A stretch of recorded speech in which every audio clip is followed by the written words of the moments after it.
कभी कभी तो मुझे ऐसा लगता है कि इंसान की कल्पनाएं हकीकत में बदल जाती हैं। जो कभी घटना रहती है वही आगे चलकर कहानी में बदल जाती है।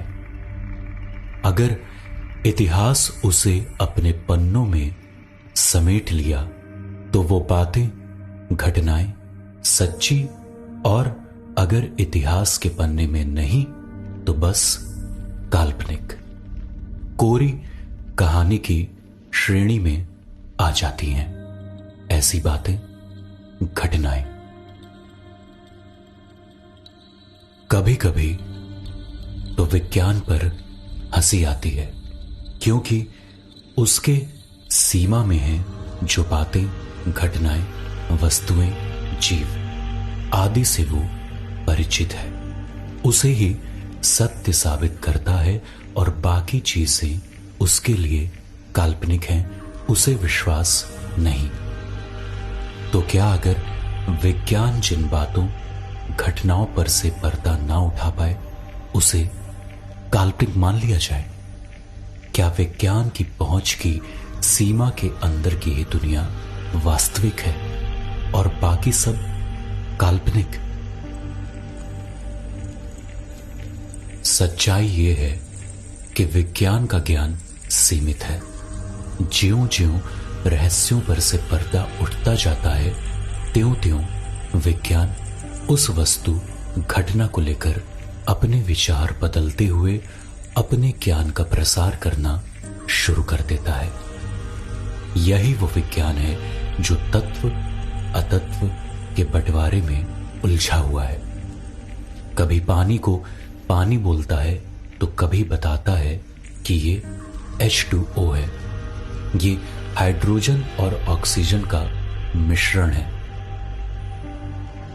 ये बात तो ये बताता है, पर पानी नहीं बना सकता। विज्ञान भगवान को नहीं मानता, पर एक छोटा सा जीव नहीं बना सकता। किसी को मौत के मुंह से नहीं बचा सकता, पर कहता रहता है कि भगवान कुछ नहीं। विज्ञान ही भगवान है सब कहीं।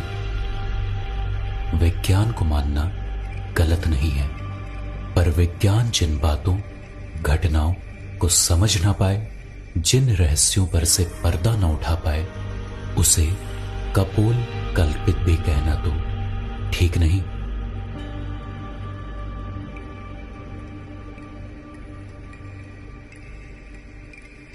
अपने मित्र के साथ घटी एक छोटी सी घटना का जिक्र संक्षेप में कर रहा हूं। मेरे दोस्त की पत्नी को एक चुड़ैल ने जकड़ लिया था। उसके पत्नी के हाव भाव बदल चुके थे। वो पूरी तरह से कुछ अलग ही व्यवहार कर रही थी।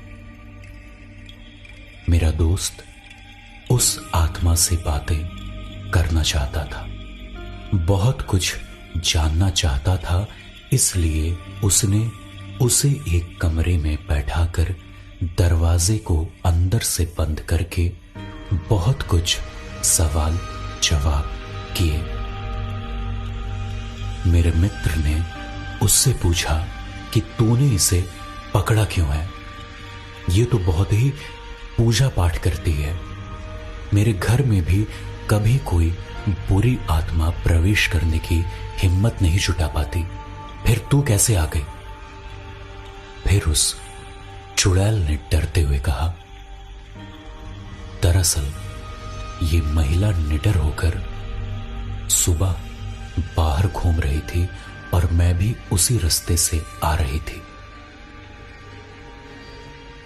मैंने इसे पकड़ना नहीं चाहा, पर चूंकि ये अलवाती यानी कि जच्चा हाल ही में जिसे नवजात हुआ हो थी, इसलिए मैं अपने आप को रोक नहीं पाई।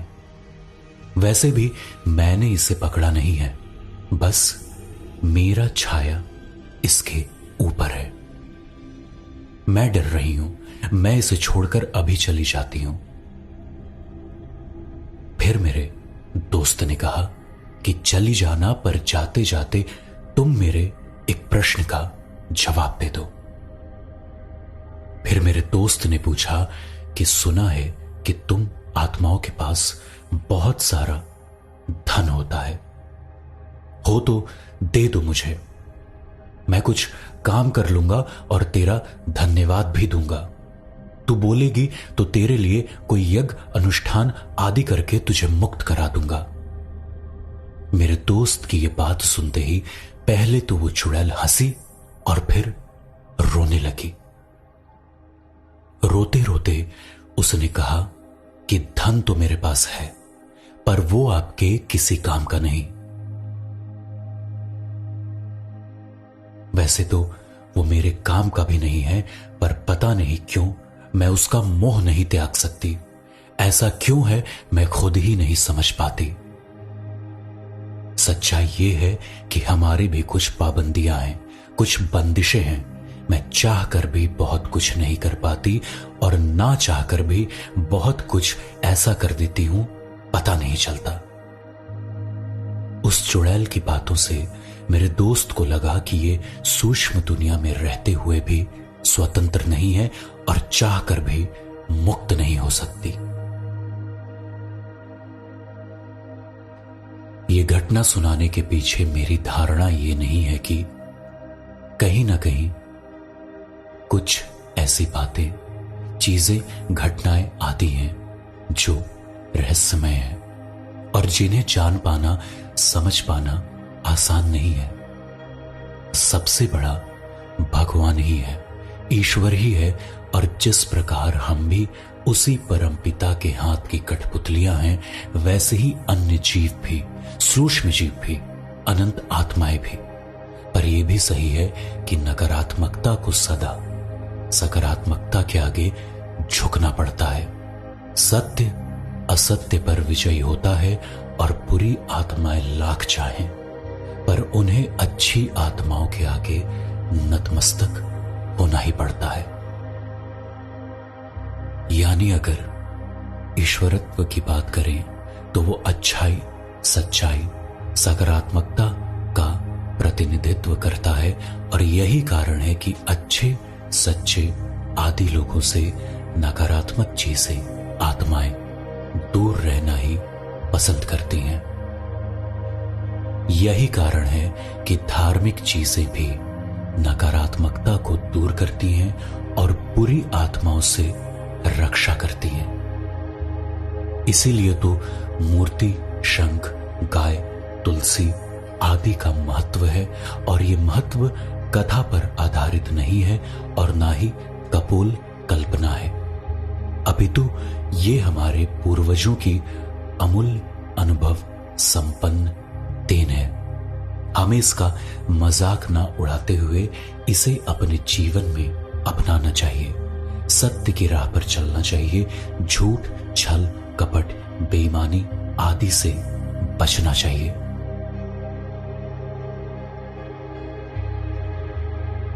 हमने सुन रखा है कि कुछ लोग दैत्य, दानवों, भूत प्रेतों की पूजा करते हैं या अपने बस में रखते हैं, जो इनके काम आते हैं। जैसे पहले कुछ लोग दूसरे के कोठे का अनाज इन्हीं सब बुरी आत्माओं के सहारे अपने कोठे में करवा लेते थे। पर यह भी सच है कि बुरी आत्माओं को अपने अधीन में रखकर बुरे काम करवाने वाले लोग भी कभी चैन से नहीं रह पाते। उन्हें इसका खामियाजा भुगतना ही पड़ता है।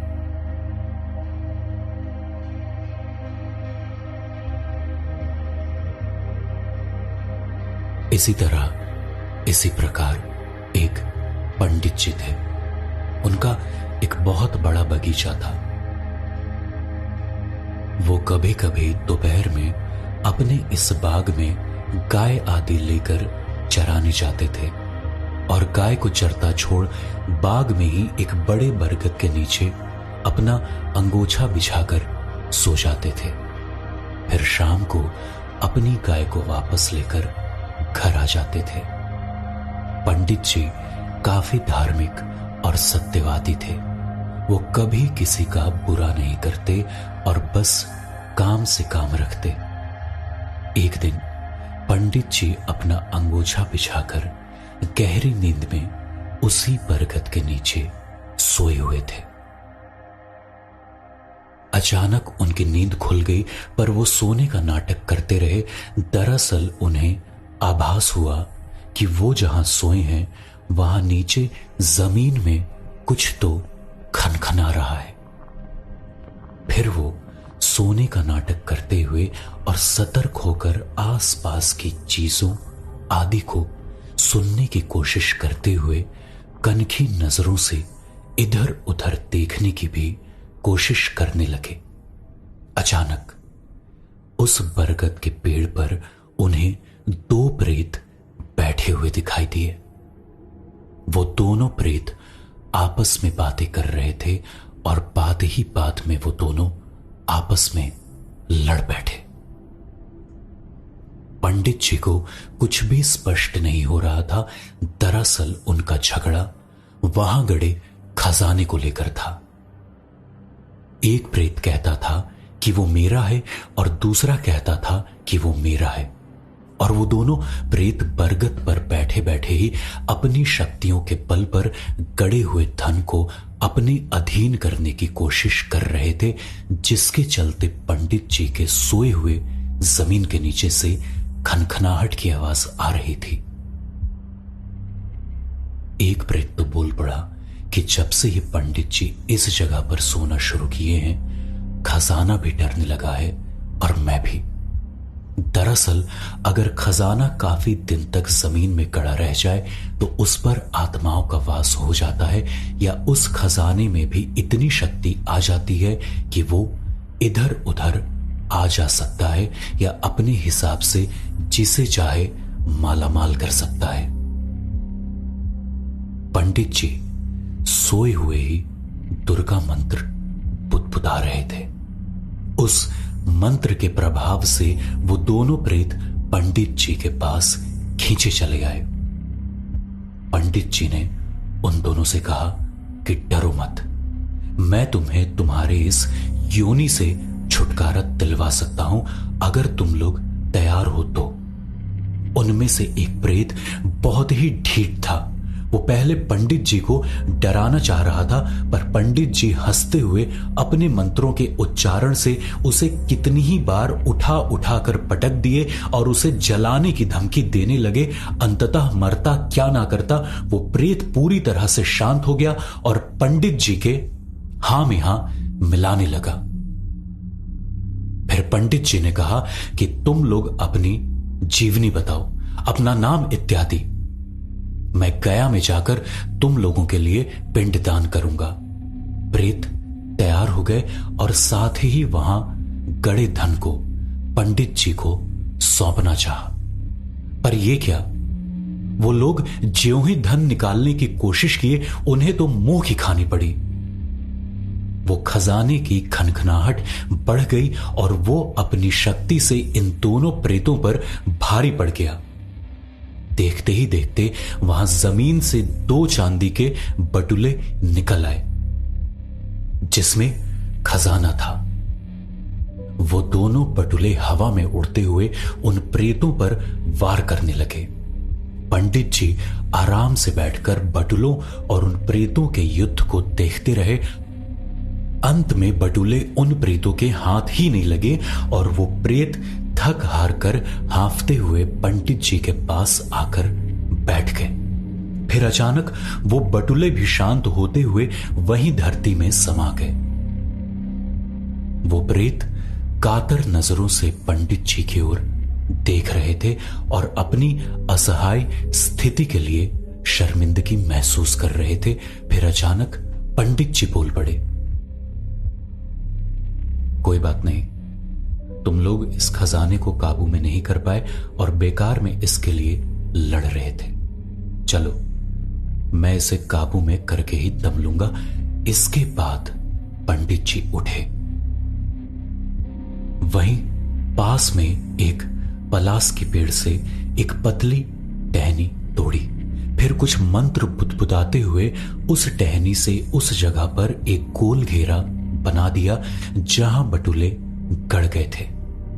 दरअसल पंडित जी ने मंत्र से उस स्थान को बांध दिया था, यानी वो खजाना अब वहां से इधर उधर नहीं जा सकता था।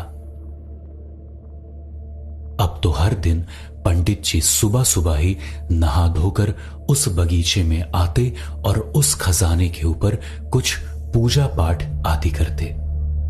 दरअसल पंडित जी पूजा पाठ करके पहले उस धन को शांत करना चाहते थे ताकि उसे आसानी से प्राप्त किया जा सके। लगभग 51 दिन तक लगातार पूजा करने के बाद पंडित जी को लगा कि अब इस खजाने को निकाला जा सकता है। एक दिन सुबह सुबह वो कुदाल लिए और बगीचे में पहुंचकर उस खजाने को निकाल लिए।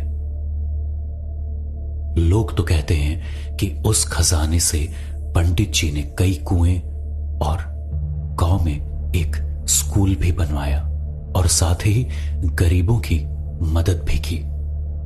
इतना ही नहीं, पंडित जी गया भी गए और गया जाकर पिंडदान करके उन दोनों प्रेतों को मुक्त भी करा दिया। पंडित जी जब तक रहे उस धन का सही उपयोग करते रहे, पर उनके मरने के बाद उनके बेटे ने उस धन से अपने लिए बहुत कुछ करना चाहा, पर संभव नहीं हो पाया। वो पूरी तरह से बर्बाद हो गया और उसकी बर्बादी के पीछे ये धन ही था। आज पंडित जी के कुछ वंशज ठीक ठाक हैं, पर उस बगीचे में उस बरगद के आसपास की जगह पर एक मंदिर बनवा दिया है। आज ना वो बगीचा है और ना ही वो बरगद का पेड़, पर पुराने लोगों की यादों में वो पंडित जी और ये खजाना आज भी अपने अस्तित्व को बनाए हुए हैं।